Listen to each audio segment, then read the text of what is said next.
Have you ever lived in a house that was haunted? Have you ever been so terrified that you lay under the covers listening every creak and groan of that old house, unable to sleep no matter how hard you tried? When I was a child, I was convinced that our house had ghosts living in it. My brother and I slept in the attic. On any given night, once the lights were off and we were tucked into our beds, the ghost would make itself known. One night as I lay awake, I suddenly heard a deep male voice whispering my name. That's when I froze. All I saw was a black hooded figure standing in my closet. I didn't scream. I didn't move.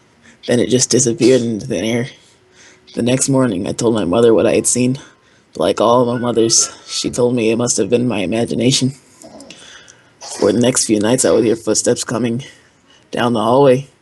They would always stop right by my bedroom, and I would wait to hear them walk away, but they never did. Then I look up and notice that the crucifix that hung on the wall was turned upside down. I started to cry because I now knew I was dealing with something demonic. After I told my brother about these frightening events, he said he had experienced something similar. We discussed the situation and decided that the house must be haunted. One evening, my mom and dad were throwing a party and my older brother was spending the night with friends. I left alone upstairs. I was left alone upstairs. Everything was going fine, so I dropped one of my toys and it slid under my bed. The problem started once I got under that bed to retrieve the toy. All of a sudden, something landed on top of the bed and began jumping up and down. I screamed like I was about to be murdered over and over. I also tried to get out from under the bed, but I couldn't. Whatever was jumping on my bed at that night was doing it with so much force that the mattress was pinning me to the floor. My dad came upstairs and found my feet sticking out from under the bed while I was screaming bloody murder. He pulled me out, picked me up, sat me on the bed, and started to tell me off. I tried my best to explain what happened, but it didn't make much sense. I never trusted that room again.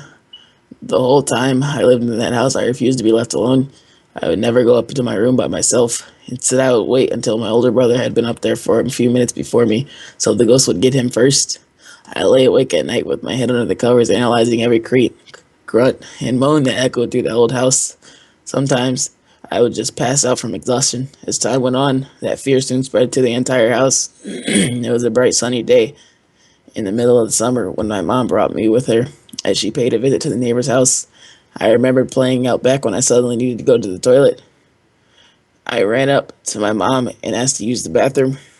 Sorry, honey, said the neighbor lady. The septic tank is broken. Nobody can use the bathroom. How long is the story? Oh, it's almost done. Oh, I lost it. Oh, I couldn't believe what I was hearing. I desperately needed to poop. My mom suggested that I run back to the house and use our own toilet. Not even thinking twice, I dashed down the road, clutching my butt, trying to keep the poop in.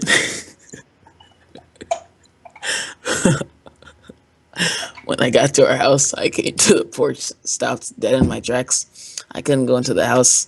I was alone. The ghost was in there. If I went inside, it would surely get me. There was no way on God's green earth that I was going to set foot inside that house. So what could I do? What would you do? I did the only thing that I could do. Right there on my porch, I pulled down my shorts, squatted, Oh, that's bad. squatted on my haunches, and let it all out. A big, steaming poop. Breathing a sigh of relief, I pulled up my pants again and ran back to the neighbor's house to play.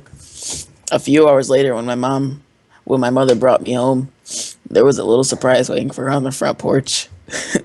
Who the hell poops on the front? Who the hell pooped on the porch? My mother yelled. I don't know. I lied. Maybe it was a dog. That isn't dog poop, she said angrily. I looked up at her, batting my eyelids, trying to appear as innocent as I could, and